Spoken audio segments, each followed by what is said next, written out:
justamente para conversar al respecto y sobre otros temas más está Enrique Valderrama, candidato presidencial por el Partido Aprista Peruano. Enrique, muy buenas noches y gracias por estar aquí. Buenas noches, encantado de estar aquí, muy amable. A ver, lo primero, ¿cómo has recibido esto? Es decir, no te afecta directamente, pero obviamente afecta al partido y me imagino que, digamos, no solamente a miembros del partido, sino a la institución en sí misma. ¿Cómo lo tomas? No, lo tomo como una cuestión sumamente rara. Creo definitivamente que es algo que no tiene ningún asidero desde el punto de vista, digamos, del derecho. Creo que ya va quedando claro con el paso del tiempo que circunstancias similares, de ser ciertas incluso, no configurarían pues un tipo penal como el que están tratando de atribuir, de ser cierto y de ser probadas, cosa que tampoco han hecho. Una cuestión ocurrida ya hace 20 años, sacarla en este momento, en un contexto electoral, me parece por lo menos sospechoso, ¿no? Ok, o sea, ¿te parece que tendría también una connotación electoral, es decir, participando en política o de alguna manera queriendo influenciar en la política, como se hizo, por ejemplo, ahí en el 2021, cuando también se adelantó la acusación contra Keiko Fujimori por parte de José Domingo Pérez? Me da la impresión de que los viejos usos de la politización de la justicia, como ecos del pasado, quieren regresar, a pesar que hemos, creo, ya transitado y pasado y superado esa etapa. Esperemos que este sea un tema que se desestime rápidamente, ¿no? Ok. A ver, dentro de esos temas estaban incluidos justamente algunos miembros del partido con los que, digamos, la fiesta no se lleve en paz respecto de tu candidatura. Hubo un reclamo por un tema de la numeración en la lista para el Senado, para la Cámara de Diputados. El mismo Mauricio Mulder, el día de hoy, ha dicho, sin decir nombre, ¿te has sentido aludido? No. ¿Has escuchado sus declaraciones? Pero sí las has escuchado. Sí, claro. Ya te las han mandado seguramente, a ver si no te sientes aludido. No, reviso constantemente los medios de A comunicación. ver, ¿qué es lo que ha dicho? Hay algunos dirigentes que son recientes, que se creen que por primera vez que salen en televisión, creen que son la maravilla máxima. Es un grupo de personas. Corrígeme si me equivoco. Tú dijiste algo también respecto a dirigentes que siempre salían en televisión. No recuerdo eso, una declaración similar en todo caso, pero no me siento aludido, ¿no? Ok, no te sientes aludido. Entonces, finalmente, ¿qué es lo que está ocurriendo en el Partido Aprista?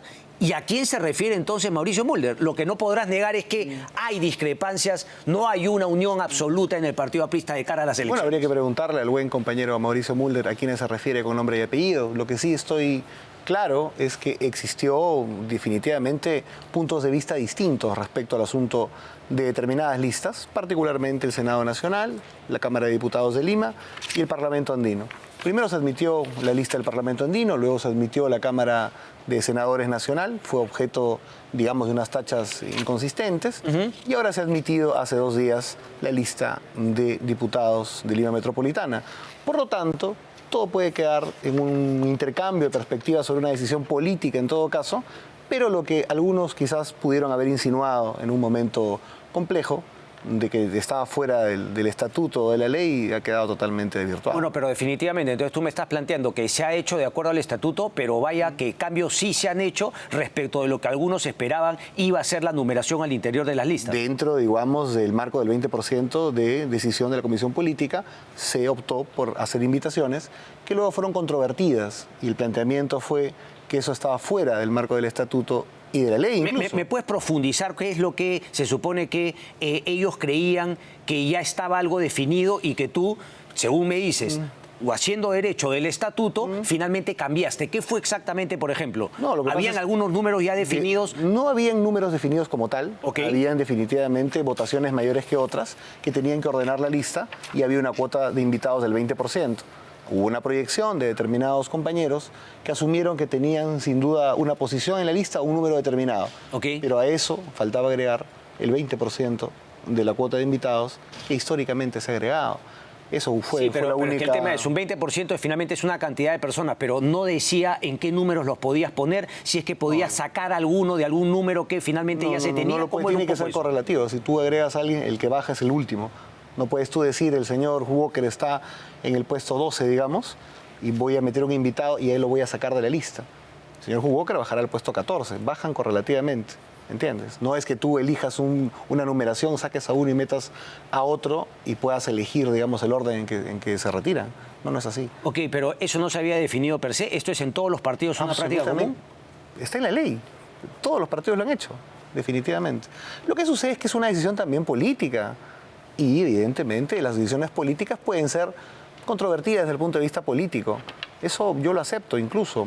Puede haber un debate si fue una buena o fue una mala decisión, de repente. Pero lo que se insinuó, que hoy día ha quedado totalmente zanjado por la autoridad electoral competente, es que era algo que estaba fuera del estatuto o de la ley vigente. Y el Jurado Nacional de Elecciones ha determinado claramente, como correspondía además, la admisión de todas las listas. Hoy día la PRA ya tiene sus listas completas, ¿no? Ok, pero el malestar continúa finalmente con los que sienten que han sido, digamos, Estoy seguro que haremos una campaña unitaria, ¿no? Sí, pero a eso voy. Entonces, claro, tú finalmente te apoyas en el estatuto, el Jurado Nacional de Elecciones te da la razón, pero... No a mí, al colegiado de la Comisión Política, a la mayoría de la Comisión Política. Ok, pero finalmente, ¿cómo vas a lograr, de alguna manera, reunificar a los miembros del partido que se sienten tocados? Y me parece que claramente entre ellos está Mauricio Mulder, imagino que también, no sé si Jorge del Castillo, etcétera. O sea, ¿cómo recuperar eso? ¿O no te interesa finalmente? ¿Te has ceñido a la ley? El partido tiene que construir una campaña sin duda unitaria, un momento importante para demostrar esta unidad. Creo que puede ser el Día de la Fraternidad a lo largo y ancho del territorio nacional. Ha habido posiciones distintas en otras regiones, particularmente el compañero Lucho Wilson, por ejemplo, aún antes de que se dé la decisión de la autoridad electoral. Y tuvimos una conferencia de prensa conjunta en el Cusco, a pesar que él tenía una posición distinta sobre este tema. Hoy día eso está zanjado, digamos.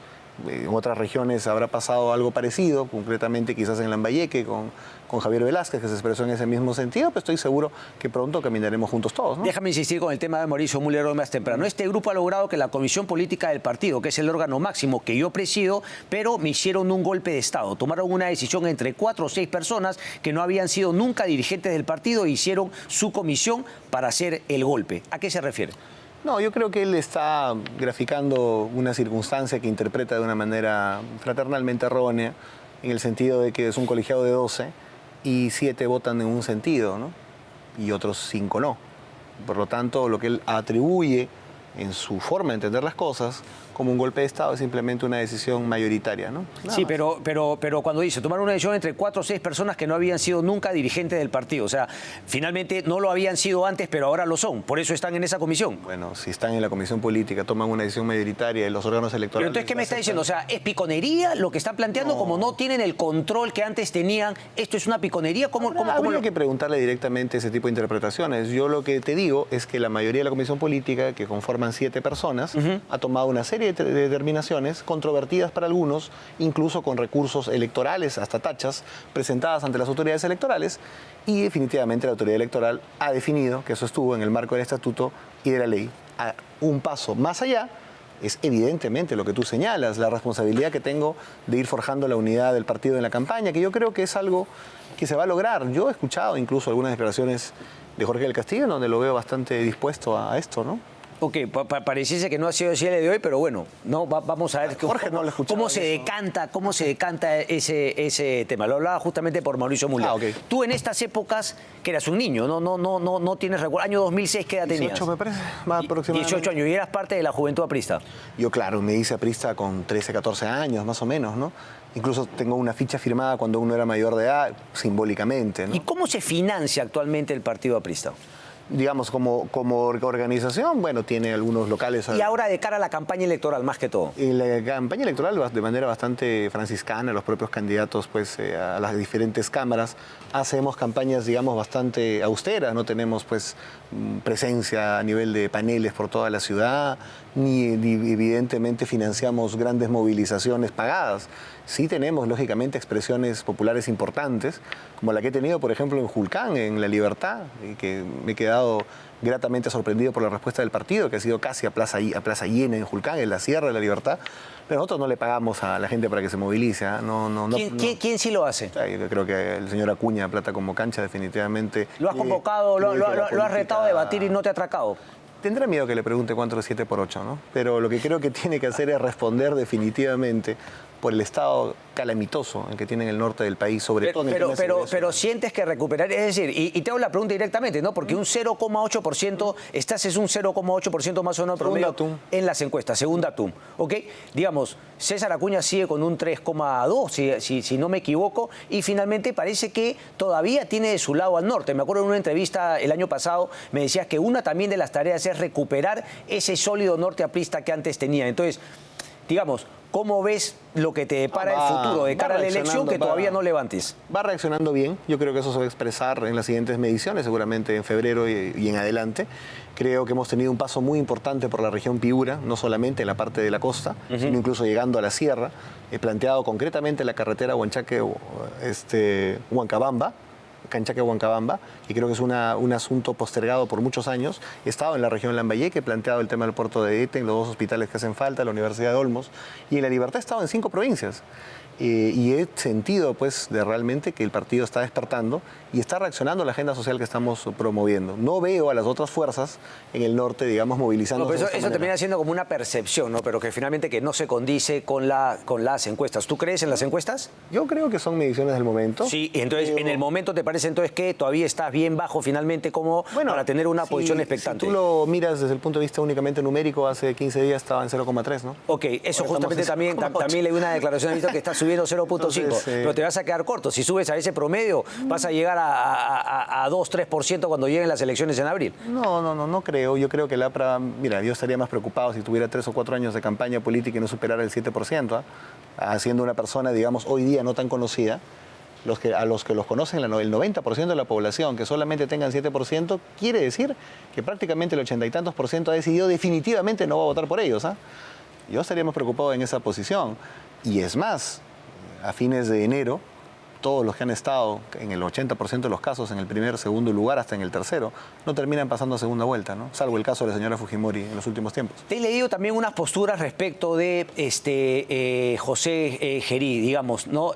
¿Ratificas eso? ¿Crees que debería, más allá de que es la continuación de Dina Boluarte, etcétera, pero crees que este Congreso de la República debería vacarlo a José Gerí, más allá de la cercanía que tienen las elecciones? ¿No crees que podría afectar las elecciones en abril? Creo que nos dijeron que vacar a la señora Boluarte iba a generar un hecatombe en el país, ¿no?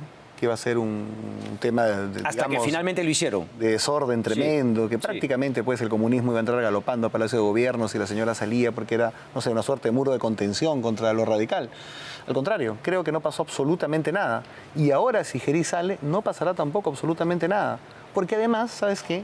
Quien entraría respondería a la misma coalición que hoy día gobierna.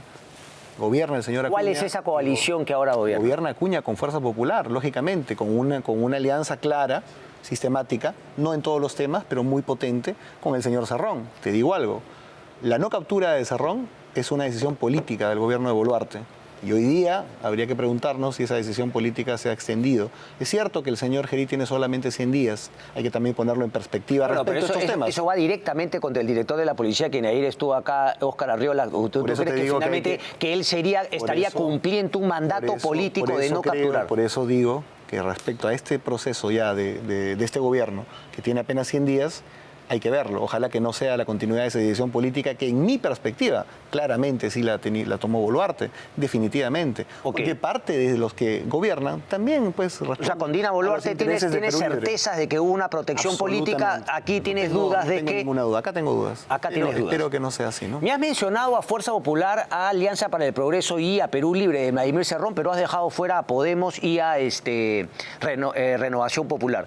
¿Te parece que ellos no tanto son parte de este grupo que gobierna y maneja el tema del Congreso? Me parece que desde el punto de vista de Podemos es una cosa bastante similar a Alianza para el Progreso, ¿no? Son enfoques cosistas, digamos, absolutamente irresponsables, partidos, clanes familiares, partidos universidad, que no contribuyen en nada para la política nacional. La gente creo que pide un cambio, una cuestión distinta. Además, Podemos se ha convertido en un barco pirata, creo, de lo peor de la política también, ¿no? ¿Por qué lo dice? Porque ha recogido a puro pirata por puerto que ha pasado. Es una suerte del mismo mal de Acuña, pero en más chiquito, ¿no? Es similar. Yo creo que eso sería terrible para el país, que ellos tuvieran un avance importante. Lo dudo mucho. Han hecho una apuesta muy compleja. han abandonado algunas posiciones que tenían en el norte del país por apostarle, digamos, al tema del cambio de la Constitución, al tema del sur del país.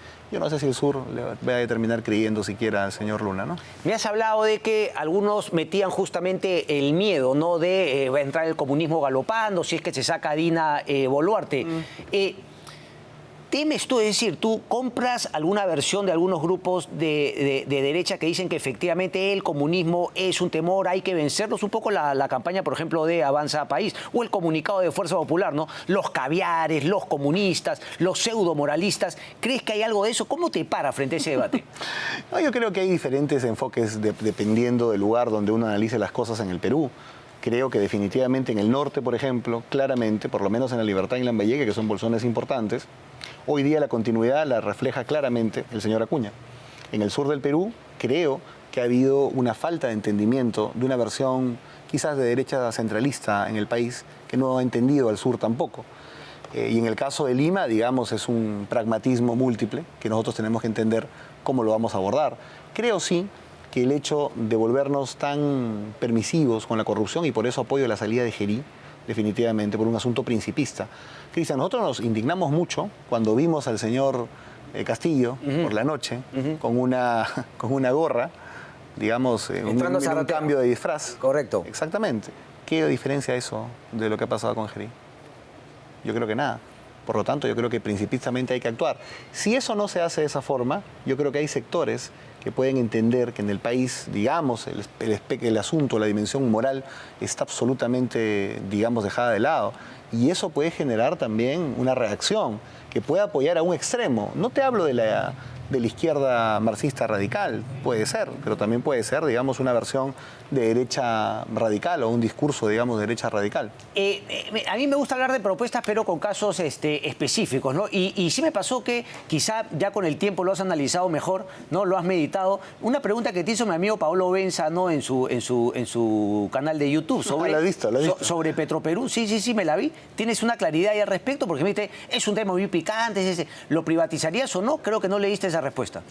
Y yo creo que, mira, ni siquiera este gobierno que ha tenido un léxico pro privatización abierto, cuando le encargó el tema realmente a proinversión, ellos mismos declararon que no se trataba ni siquiera de una privatización, sino de una reorganización. Amén, que evidentemente tú tienes un problema incluso de abastecimiento en ciertas zonas del Oriente que dependen 52% de este esquema. Por lo tanto, lo que sí digo como principio fundamental es que no puede significar un desangre para el Estado como lo está significando ahora. Y eso implica evaluar qué áreas o qué partes pueden ser desprendidas en todo caso y cuáles pueden ser mantenidas. O sea, no una privatización, sino una reorganización, pero Petroperú debe seguir en manos del Estado peruano. ¿Esa es tu propuesta? Podríamos evaluar por partes, evidentemente, de qué nos podemos deshacer, sin duda, pero no un enfoque rápido. O sea, no podemos decirle a la gente que el día de mañana vamos a apagar la luz y se va a terminar el tema. Sería mentir. Y yo no creo que hay que llegar a eso, ¿no? ¿Reinfo sí o no? No, definitivamente no. Creo que ¿eliminarías todos los reinfos? Yo creo que hasta este punto definitivamente ha sido solamente patear el problema para más adelante. El nuevo presidente de la República tiene que llegar con 2 iniciativas legislativas bajo el brazo y espero que sea el APRA y quien te hable quien lo haga.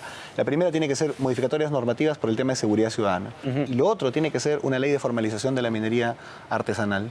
Bueno, pero supone que esa es la reinfo, o finalmente irías por el tema de la ley MAPE. ¿Y cómo consideras tú este debate, esta polémica respecto de las concesiones ociosas? ¿Crees que finalmente se debería obligar a las empresas que tienen concesiones que no utilizan a firmar un contrato con la minería informal para formalizarlos y que estos se hagan cargo de esas tierras con la responsabilidad ambiental, laboral, etcétera? Yo estoy pensando en la posibilidad de ir directamente con los mineros artesanales, planteando la posibilidad de facilitar la importación o el hecho de que se adquieran en una alianza público-privada, mini plantas procesadoras de mineral ambientalmente más amigables, a cambio de formalización y de elevación de estándares ambientales y laborales. Esa es parte, digamos, de nuestra propuesta, ¿no? Un esquema similar al que puedes ver en Chile, por ejemplo, ¿no? 2 minutos más para que me digas qué otros proyectos finalmente plantearías de cara a los televidentes Bueno, lo primero que hay que hacer en el país, sin duda, es el tema de la seguridad ciudadana. Y definitivamente lo que tenemos que hacer ahí es una reorganización de la Policía Nacional, es un cambio de enfoque en el tema del control de las fronteras, es el asunto, sin duda, de un cambio en el INPE, que es algo fundamental. No diría que lo liquidaría o lo desaparecería, como dice Gerí, creo que eso es algo irresponsable. Un endurecimiento normativo creo que es importante. para jueces, policías, fiscales y militares que se coluden con las bandas criminales. Estoy planteando claramente la cadena perpetua en esos casos y un liderazgo operativo tanto de los ministros del Ejecutivo como definitivamente del presidente de la República. ¿Aceptarías privatizaciones de, por ejemplo, cárceles? Es decir, ¿tienes algún reparo con el concepto de la empresa privada ahí donde el Estado no puede llegar, no es eficiente? En 20 segundos termino esto. Policías de 130.000 a 250.000, soldados de 30.000 a 60.000 para cuidar mejor las fronteras. Ok. 12 nuevos penales en el país a 24, de 4.000 a 5.000 de capacidad, digamos, distribuyendo la responsabilidad. Reforma del INPE y en la nueva infraestructura penitenciaria, en la primera fase por lo menos, para lo evaluar luego, administración privada de las cárceles. Ahí está. Enrique Valderrama, muchísimas gracias. Encantado, un gusto haber estado acá.